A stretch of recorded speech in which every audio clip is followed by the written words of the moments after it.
Get the fuck out. Oh, shit. You gonna shoot me? Think I will if I got to. Do it then. After the shooting incident, Reggie was kicked out of Jake's apartment. With 63rd Street no longer under his control, he had no choice but to stay at his girlfriend's place for the time being. But now, not only was he trying to stay out of trouble, he had also lost his main source of income. Determined to make money as quickly as possible, Reggie soon got back into business and even started operating directly from the house. The person supplying him was Jordan, Keith's girlfriend. Keith was immediately frustrated. In his eyes, Reggie was the kind of person who always attracted trouble, and staying connected to him was bound to end badly. But Jordan didn't care.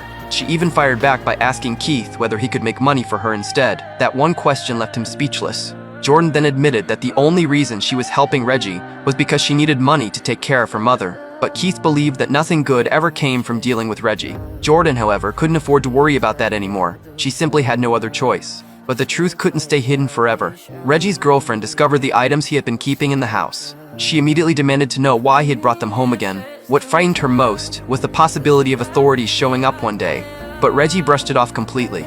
He even claimed that if something went wrong, he would take responsibility himself. Reggie explained that Jordan had only dropped the items off recently and that he hadn't had time to deal with them yet. That explanation only made his girlfriend even more suspicious. She started wondering whether Reggie and Jordan were involved in more than just business. Reggie quickly denied it, pointing out that Jordan was Keith's girlfriend, but she wasn't interested in hearing excuses. To her, both the items and Jordan had already become problems. Years of frustration finally boiled over. You know what? Get the fuck out of my house and take your shit with you. You really kicking me out? Bye, Reg. Oh, you on some bullshit. In the end, Reggie was thrown out of the house.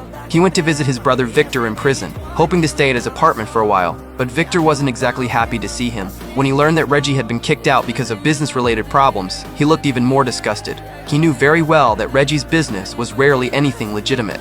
The crib belonged to all of us. Not you. I don't need your Permission? Yes, you do. Jake watching it until I get out. He barely stayed up. Nigga, I don't care. I don't want you to bring none of your dumbass friends in my house while I'm in here. Whatever. Still worried, Victor immediately called Jake, warning him not to let Reggie into the apartment, because he knew that wherever Reggie stayed, trouble would follow. Just before hanging up, Victor suddenly told Jake to open the hidden compartment in his room. When Jake lifted the floorboard, he froze. A handgun was hidden underneath. Just in case. Sure enough, that evening Reggie forced his way into the apartment. Jake soon discovered that Reggie had already turned the place into a party. Without hesitation, Jake pulled out the gun and ordered him to leave. But Reggie wasn't intimidated at all. Instead, he challenged Jake to pull the trigger. Seeing Jake hesitate, Reggie suddenly suggested a game. The next moment, he grabbed a revolver and loaded a single bullet into the chamber right in front of everyone. Jake was stunned, because Reggie was playing Russian roulette. Reggie made a wager with him. If he won, he stayed. If he lost, he would leave his life behind. Jake wanted no part of such a crazy deal. He knew Reggie was completely fearless, but eventually, he gave in. I know you still love me. It's my crib now, nigga. In the end, Jake failed to force Reggie out. Later, he visited Victor in prison and told him everything that had happened. After hearing the story, Victor immediately saw the real issue. The reason Reggie acted so boldly was because he knew Jake would never pull the trigger.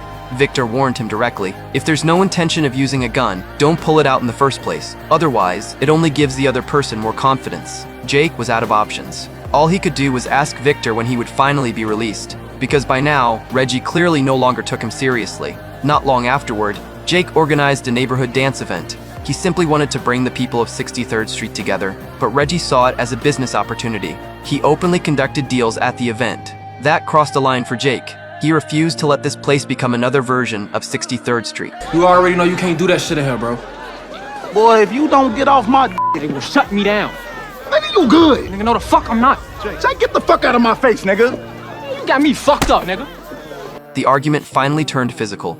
The two brothers fought each other, and in that moment, the bond they had grown up with was shattered completely.